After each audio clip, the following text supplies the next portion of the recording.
Как думаете, сколько метров елка? Я не знаю. Метров 50? 500? Много?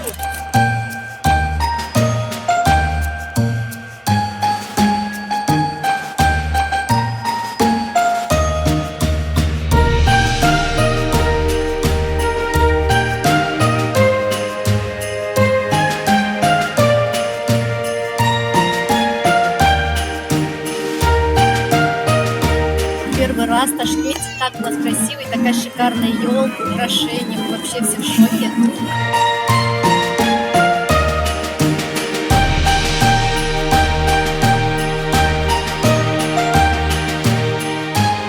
Спасибо, надо сказать, такому президенту. Про нас придумано столько праздничных гуляния. Мы очень рады, конечно, быть здесь с детьми, с внуками. Очень хорошо. Еще раз спасибо.